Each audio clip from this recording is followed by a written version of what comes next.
میرے خدا کے لال نے ایسی پڑھی ہے کیا نماز، اس کی نماز دیکھیے کوئی پڑھے گا کیا نماز۔ مہماں بلا کے آپ کو مہماں نوازی خوب کی، کھانا تو در کنار تھا پانی کی بوند تک نہ دی۔ حضرات گرامی قدر بزرگوں اور عزیز ساتھیوں، آج محرم الحرام کی پہلی تاریخ ہے۔ اسلامی سال کا پہلا مہینہ اور پہلی تاریخ، یعنی آج سے اسلامی سال کا آغاز ہو رہا ہے، ہمارا نیا سال ہے۔ لیکن جس طریقے سے دسمبر کے خاتمے پر مسلمان نوجوانوں میں ایک جوش، ایک ولولہ ہوتا ہے نئے سال کے استقبال کا، ہماری پوری سوسائٹی بالکل خاموش ہے،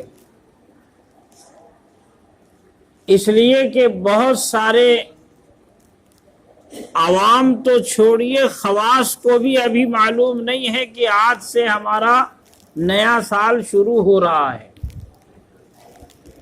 یہ ہماری اپنی دینی بے غیرتی کا اور دینی تشخص سے دوری کی علامت ہے، پہچان ہے۔ اسلام ان چیزوں سے منع کرتا ہے کہ جو غیر ضروری چیزیں ہیں، لایانی باتیں ہیں، ان تمام چیزوں سے اسلام روکتا ہے، اور اس سے بھی روکتا ہے کہ چاہے وہ دسمبر کا آخری دن ہو یا ذی الحجہ کا آخری دن ہو، آپ نئے سال کا استقبال جشن کے ساتھ کریں، اور اس کے لیے آپ راتوں کو بیدار ہوں، جاگیں اور نئے سال کا استقبال کریں۔ یہ طریقہ اسلام کا ہرگز نہیں ہے، مگر اسلام کے ماننے والوں کو، مسلمانوں کو، کلمہ پڑھنے والوں کو، اللہ رسول پر ایمان لانے والوں کو یہ بات ضرور یاد رکھنی چاہیے کہ دن اور سال یہ کسی قوم کی اجارہ داری نہیں ہے، مگر ہم مسلمانوں کے لیے، ایمان والوں کے لیے، محمد الرسول اللہ صلی اللہ علیہ وسلم کا کلمہ پڑھنے والوں کے لیے، اسلام کے نام لیواؤں کے لیے نیا سال آج شروع ہوا ہے۔ آج یہ محرم الحرام کا جو پہلا مہینہ اسلام کا ہے، آج اس کی پہلی تاریخ ہے۔ اس تاریخ سے مسلمانوں کو واقفیت حاصل کرنا اور اس تاریخ کو جاننا، ان مہینوں کو جاننا یہ ضروری ہے۔ اس لیے ضروری ہے کہ ہمارا جتنے عبادت کا جو ماحول بنے گا، عبادت کے جو ایام ہیں، عبادت کرنے کے جو دن ہیں، جس دن کے ذریعے سے، جس تاریخ کے ذریعے سے ہم عبادتیں کرتے ہیں، ان عبادتوں کا پتہ ہمیں معلوم ہوتا ہے قمری سال کے ذریعے سے۔ ہمارا سال قمری ہے، ہمارا سال شمسی نہیں ہے۔ شمسی دنیا میں رائج سال ہے، لیکن اس میں بڑی حکمت ہے کہ اللہ تبارک و تعالیٰ نے اپنے نبی کو جو مہینہ عطا فرمایا، اللہ نے اپنے نبی کو جو دن عطا فرمایا، اللہ نے اپنے نبی کو جو سال عطا فرمایا، یہ سال چاند کے حساب سے چلتا ہے، سورج کے حساب سے نہیں چلتا۔ اور یہ کب سے چل رہا ہے آپ دیکھیں گے، اس سال کا نام ہجری سال ہے، قمری سال ہے۔ حضرت محمد الرسول اللہ صلی اللہ علیہ وسلم کی زندگی دنیا کے انسانوں کے لیے ایک انقلابی زندگی ہے۔ آپ صلی اللہ علیہ وسلم کی پوری سیرت کا آپ مطالعہ کریں گے، آپ صلی اللہ علیہ وسلم کی زندگی کے ایک ایک لمحے کو پڑھیں گے، ان ایک ایک لمحوں میں آپ کو یہ باتیں ملیں گی کہ حضور دنیا میں تشریف لائے تھے تو آپ کا لمحہ لمحہ انسانیت کے لیے قربان ہوا ہے. آپ نے انسانوں کو ترقی کے لیے، انسانوں کی تعلیم و تربیت کے لیے، انسانوں کو بیدار کرنے کے لیے اپنی 63 سالہ زندگی کو قربان کیا ہے. آپ کی ایک ایک چیزیں جو ہے اس میں ایک انقلاب ہے، اس میں ایک پیغام ہے. اس پیغام کو سمجھنے کی کوشش کی جائے تو آپ کو معلوم ہوگا کہ حضور علیہ الصلوۃ والسلام نے جو کچھ اپنی امت کو عطا فرمایا ہے، نبی علیہ الصلوۃ والسلام نے جو کچھ اپنے ماننے والوں کو دیا ہے، اس میں ایک ایک چیز میں ایک ایک طریقے میں کشش ہے، ایک ایک طریقے میں کھچاؤ ہے. اس کھچاؤ کے ذریعے سے آپ قوم کو مسخر کر سکتے ہیں دنیا کی تمام طاقتیں. اس لیے آپ صلی اللہ علیہ وسلم کے صحابہ کے سامنے گھٹنے ٹیک دیے تھے. لیکن افسوس صد افسوس یہ ہے کہ خود اپنی شریعت سے گریزاں ہیں، ہم غیروں کے ہر ایک رسم کو اپنائے ہوئے ہیں. ہمارا طریقہ تو یہ ہو گیا کہ ہم نے اپنی تمام تر چیزوں کو چھوڑ دیا اور غیروں کے ہر ایک طریقوں کو، غیروں کی تمام چیزوں کو ہم اپنے معاشرے میں، اپنے سماج میں، اپنی زندگی میں داخل کر رہے ہیں. بہت افسوس کی بات یہ ہے کہ ہم میں سے بہت سارے لوگوں کو یہ تاریخ معلوم نہیں ہے. میں ایک صاحب کو بہت یاد کرتا ہوں، ہمارے ایک حاجی صاحب ہیں، الحمدللہ ان کا مزاج یہ ہے، ان کے یہاں کوئی جب چندہ کے لیے جاتا ہے، چندہ کرنے کے لیے جاتا ہے تو حاجی صاحب سب سے پہلے مولانا سے یا وہ سفیر سے پوچھتے ہیں کہ آج تاریخ کیا ہے، تو وہ تاریخ بتا دیتا ہے، انگریزی تاریخ. حاجی صاحب کہتے ہیں کہ آگے بڑھ جائیے مولانا، یہاں آپ کے لیے گنجائش نہیں ہے، آپ کو تاریخ کا پتہ نہیں ہے. میں آپ سے اپنی تاریخ پوچھ رہا ہوں، قمری تاریخ پوچھ رہا ہوں، اور جو تاریخ بتا دے تو اس کو اچھی رقم عطا کرتے ہیں. یہ ہماری بیداری کی بات ہے، یہ جاننا چاہیے ہر ایک آدمی کو. ہم میں سے اکثر لوگوں کو پتہ نہیں ہے کہ یہ ہجری سال کیا ہے، یہ کب سے شروع ہوا اور اس کی تاریخ کیا ہے، کون سا مہینہ چل رہا ہے. آپ مجمع میں سے سینکڑوں لوگوں کو کھڑا کر دیجئے، جیسے جنازے میں جب آپ جاتے ہیں تو پیچھے سے آواز آتی ہے کہ امام صاحب طریقہ بتا دیجئے، نیت بتا دیجئے.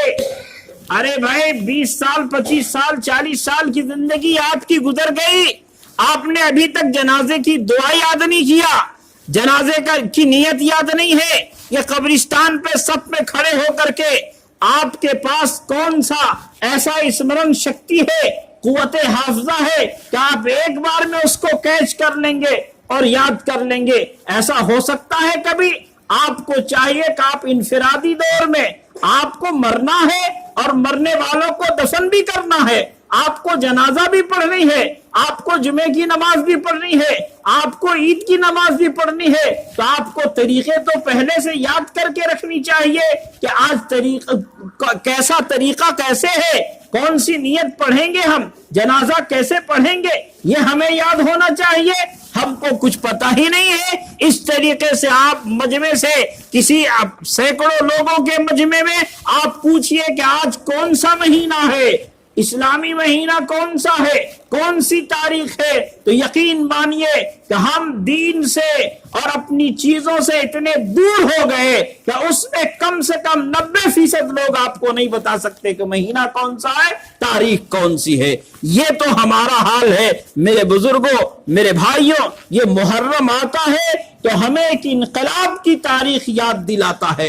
ابھی آپ دیکھیں گے کہ 10 محرم الحرام کے آتے آتے تک وہ رمضان کے نمازی اور محرم کے سپاہی کھڑے ہو جائیں گے اور آپ کو معلوم ہوگا کہ اسلام کے سب سے بڑے ہمدرد تو یہی لوگ ہیں. امام حسین کی یاد میں اپنی آنکھوں کو نم کرنے والے اور امام حسین کے نام پر مجمع جمع کرنے والے یہی لوگ ہیں جو دنیا میں اسلام کو زندہ کیے ہوئے ہیں، لیکن ان کو وضو کے مسائل معلوم نہیں ہے، غسل کے مسائل معلوم نہیں ہے۔ افسوس یہ ہے کہ ہم نعرہ لگانے والے لوگ تو ہیں، شور کرنے میں تو سب سے آگے ہے، لیکن اسلام کی کسی چیز سے ہمیں محبت نہیں ہے، پاسداری نہیں ہے، ایک رسم ہے جس کو نبھا رہے ہیں۔ اس لیے آج محرم کا جو مہینہ آتا ہے، یہ محرم کا مہینہ ہمیں یہ بتاتا ہے کہ مسلمانوں، تم اپنی تہذیب کو، اپنے تمدن کو، اپنی تشخص کو، اپنے آپ کو، اپنی شریعت کو زندہ رکھو، اور یاد رکھو کہ یہ محرم کا مہینہ آیا، یہ محرم کا مہینہ شروع ہوتا ہے محرم سے ہجری سال۔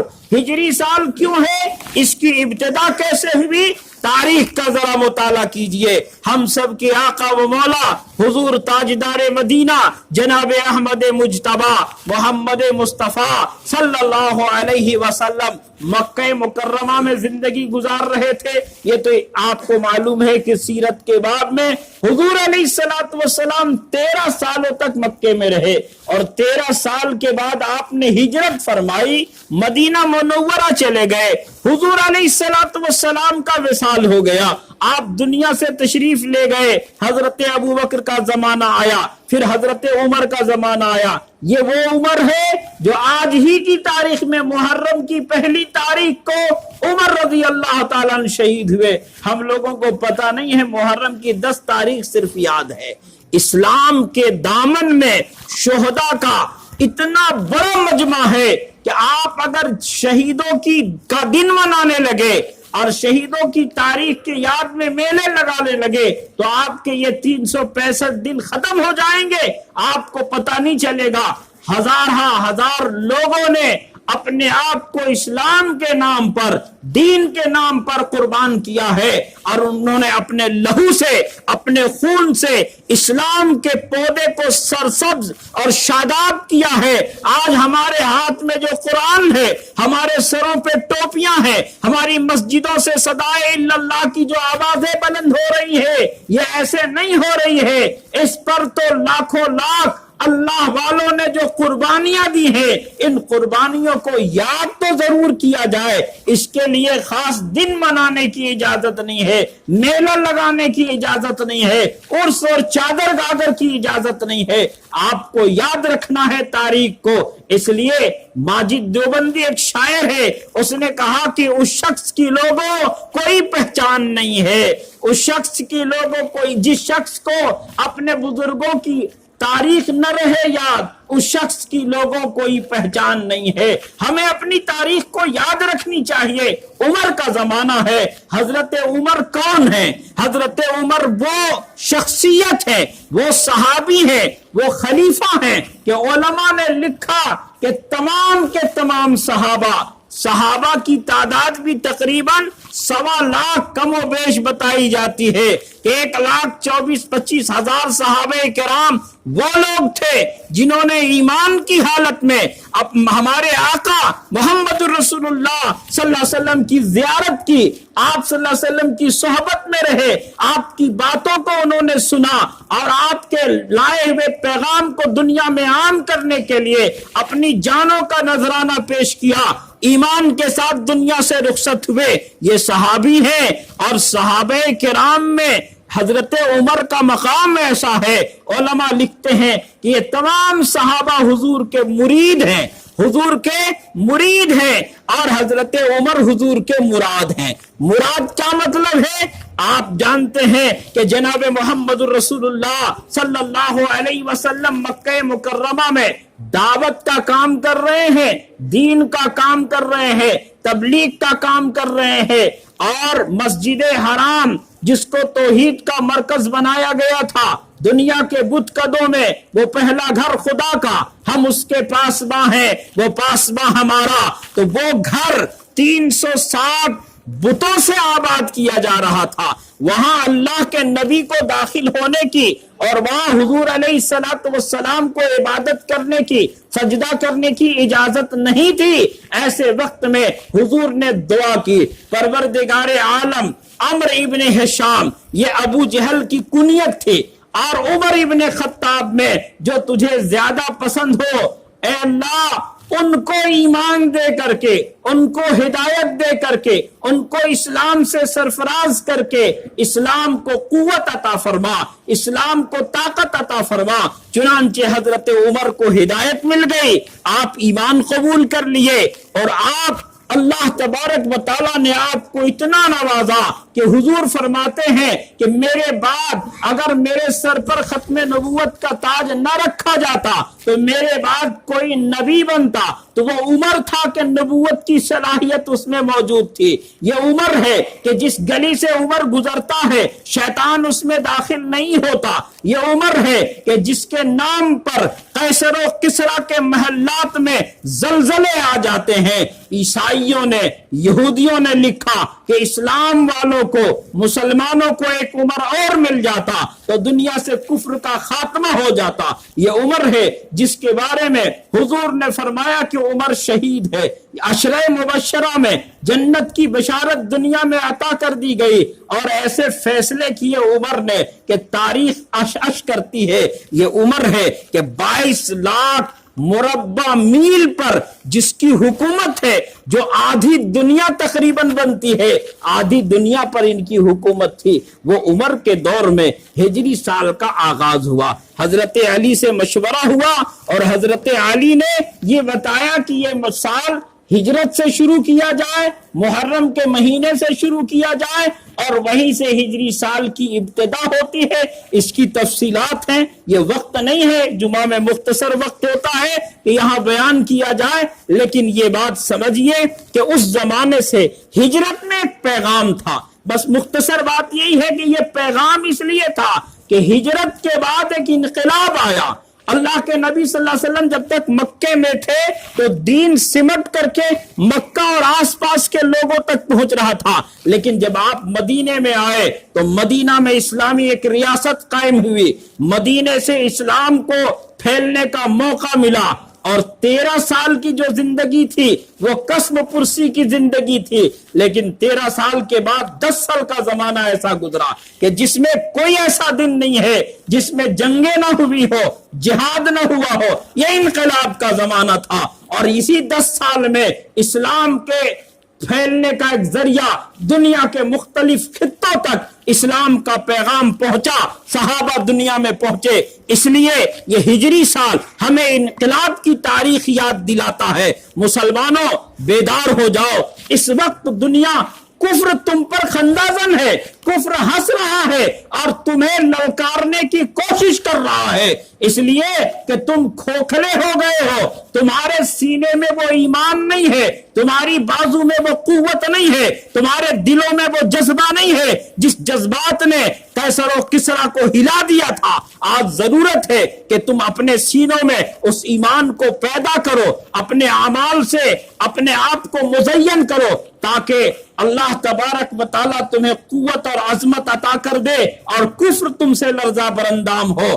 آج تمہیں اپنی چیزوں سے نفرت ہو رہی ہے اور اس سے دور ہو رہے ہو۔ آؤ، محرم الحرام کا مہینہ ہمیں یہ پیغام دیتا ہے کہ یہاں شہادت ہے، یہاں عظمت ہے، یہاں اللہ تبارک و تعالیٰ نے تمہیں بتایا کہ اسلام کے نام پر خون بہانے والے یہ لوگ، چاہے حضرت عمر ہو، عثمان ذی النورین ہو یا حسنین کریمین ہو، انہوں نے تمہیں پیغام دیا ہے۔ کوئی مسجد نبوی کے منبر سے اور کوئی اپنے گھر میں بند قید خانے سے اور کوئی کربلا کے تپتے ہوئے صحراؤں سے تمہیں آواز دی ہے کہ اے میرے نانا کے امتیوں، اے محمد رسول اللہ صلی اللہ علیہ وسلم کا کلمہ پڑھنے والوں، ہم نے جو خون لٹایا ہے، ہم نے اپنی جانوں کا نذرانہ پیش کیا ہے، اپنے خاندان کو تج کر دیا، تہہ تیک کر دیا، اس لیے کہ اسلام زندہ رہے، اسلام والے زندہ رہیں۔ آج تم اسلام کو چھوڑ کر کدھر جا رہے ہو اور کن راستوں پر جا رہے ہو؟ آؤ، آج بھی اسلام تمہیں آواز دے رہا ہے کہ اے اللہ کے نبی کا کلمہ پڑھنے والوں، اپنی زندگی کو سجا لو، اپنی زندگی کو سنوارو، اپنے آپ کو اسلام کی تعلیمات سے، قرآن کی تعلیمات سے وابستہ کرو، آج بھی ہو گر ابراہیم سا ایما پیدا، آگ کر سکتی ہے انداز گلستہ پیدا۔ اس لیے یہ محرم کا مہینہ آیا ہمیں ایک نیا انقلاب کی تاریخ یاد دلا رہا ہے۔ آپ بھی بیدار ہوئیے اور سوچئے کہ ہمیں کیسے زندگی گزارنا ہے۔ حضرت حسین کی شہادت کا واقعہ، حسین کی زندگی کو پڑھیے، آپ کے تقویٰ کو پڑھیے، آپ کی شہادت کے واقعات کو پڑھیے۔ نعرہ لگانے سے، تعزیہ نکالنے سے، جھنڈا لگانے سے حسین کی یاد تازہ نہیں ہوتی ہے۔ حسین ہمیں یہ پیغام دیتا ہے کہ کربلا میں آپ نے باطل کے سامنے سر نہیں جھکایا، کہا کہ کٹا کر گردنیں دکھلا گئے یہ کربلا والے، کٹا کر گردنیں دکھلا گئے یہ کربلا والے، طاقتوں کے آگے جھک نہیں سکتے خدا والے۔ اس لیے ہم باطل کے سامنے سر نہیں جھکائیں گے، حق کے لیے اپنی آواز بلند کریں گے۔ اللہ تبارک و تعالی ہم کو، آپ کو اور پوری امت کو حق کے ساتھ زندگی گزارنے کی توفیق عطا فرمائے۔